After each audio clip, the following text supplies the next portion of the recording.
Hi, my name's Bill Gibson. I'm the Senior Certified Master Tech here at Mike Thompson's RV in Colton, California. Welcome to our service center. Today we're going to go ahead and show you a little bit about how we do a wheel bearing pack. These are a few of the tools you'll need and some of the parts you'll need. By the way, if you do decide you want to do any of this on your own, we do stock all of these parts in our parts department. Come on down. We will help you get what you need. And also, it's probably a good idea to go ahead and bring a sample and we can match things up for you. But this is how we do it. All right, first let's do a little safety. Whenever you're doing a job like this, it's very important to know that, first of all, there will be brake dust. Brake dust is not good for you. It is a good idea, of course, to always wear your safety glasses. Never ever use compressed air to blow out a brake drum or brake component. This will put the brake dust into the air. That's not good. You'll use the brake cleaner to wash away any dust.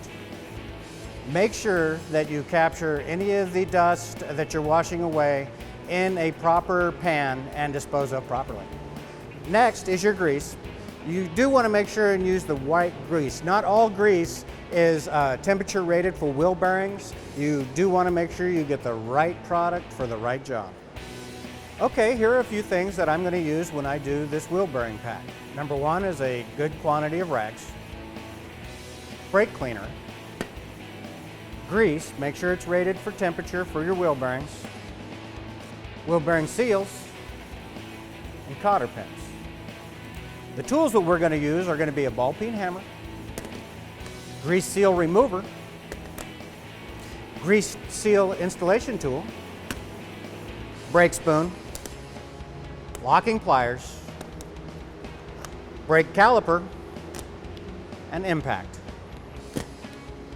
All right, one of the first operations will be to put the coach in the air so that we'll free up the wheels so that they can be removed. This can be done one of two ways. It can be put in the air all at one time with jack stands, or each wheel can be raised individually with a jack and a jack stand for safety, making sure to raise from the outside of the axle so not to bend the axle. The next thing I would do is I would go ahead and spin the wheel and pull the breakaway switch to make sure that all of the electrical components are working on the brakes before I disassemble. The next important thing is to go ahead and only do one tire at a time. Bearings are not interchangeable and all the other parts shouldn't be interchanged, so we will concentrate on one wheel at a time. Now I'll remove the wheel. Okay, now we're going to take off this wheel. Here we always use safety first, wearing the safety glasses, wearing gloves to protect your hands.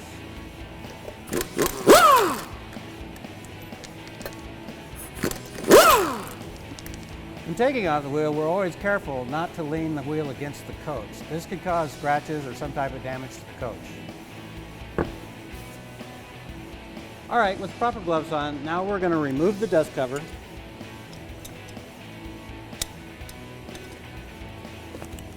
Note, this dust cover has a rubber O-ring in the front of it.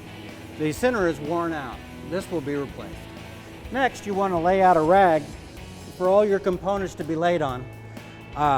We're trying to eliminate any possibility of dust or any debris getting on the parts, even though they're going to be cleaned before we put them back on.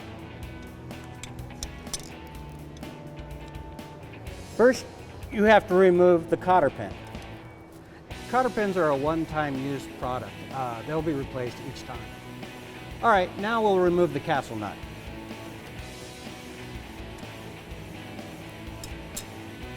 Okay, next thing in the procedure will be to remove the outer bearing and washer. This is done by pulling out on the drum while spinning slightly. The bearing should come out in your hand. Now you remove the drum. At this point, we're going to go ahead and inspect our brakes and backing plate assembly to make sure we have no broken springs. We're going to check for proper surfaces on our brake shoes and see if any of that needs to be replaced. All right, this one looks pretty good. So the next step on that would be to clean it. Brake dust does accumulate on your brakes inside, and again, we're going to wash this brake dust away We don't want to introduce it into the air whatsoever. Okay, we're going to clean up this backing plate. We're going to use some brake cleaner. We're going to wash away all the dust. We are going to collect anything that runs off in this pan and dispose of properly.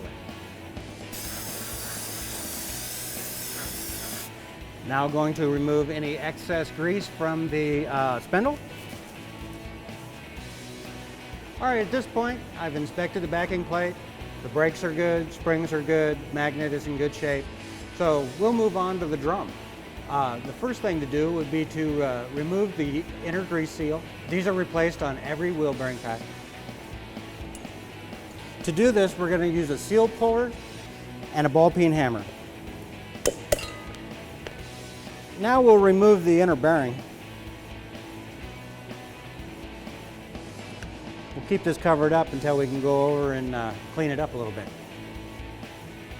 In the meantime, we'll clean all the grease out of the inside of the drum.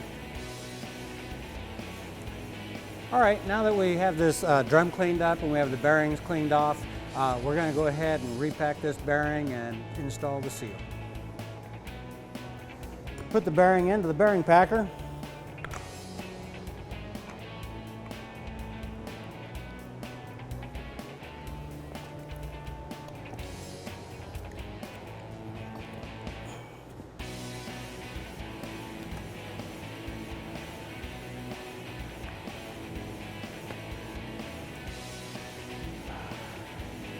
Place the bearing into the drum.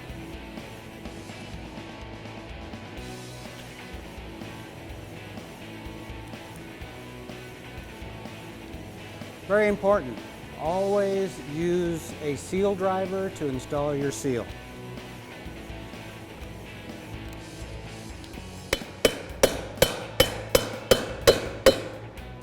Your seal will be installed to be flush with the outside of the drum. All right, this is probably the most important part about a wheel bearing pack.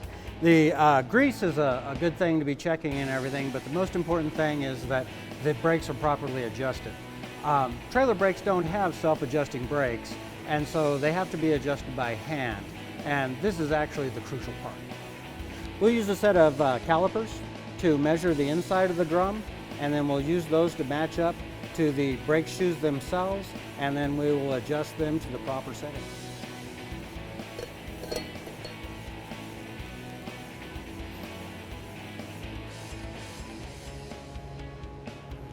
Now that we have our calipers in place, we will use a brake spoon to adjust from the back side the tension on the shoes themselves. Okay, at this point we're going to reassemble. First we'll put the drum back on. We want to take a light layer of grease and put it around the spindle.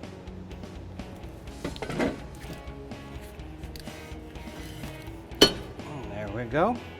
Now we're going to pack the outside bearing.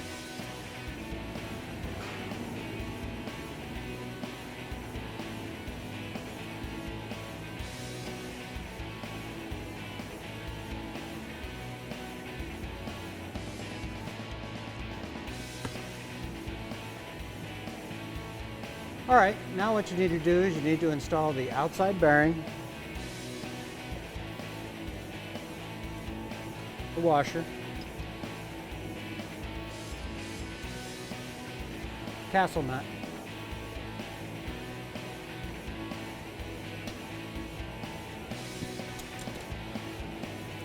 this next step is very important. The pressure you put on the bearing will help it ride freely. You don't want to have too much pressure on it. This will build heat. So you want to rotate the castle nut until it stops. It's fairly snug. Rotate the drum to make sure it's free. Back it off a quarter of a turn. Now we're going to install the cotter pin, which locks the nut in place and keeps it from backing off. We're now going to reinstall the dust cover. We've replaced the rubber grommet in the middle.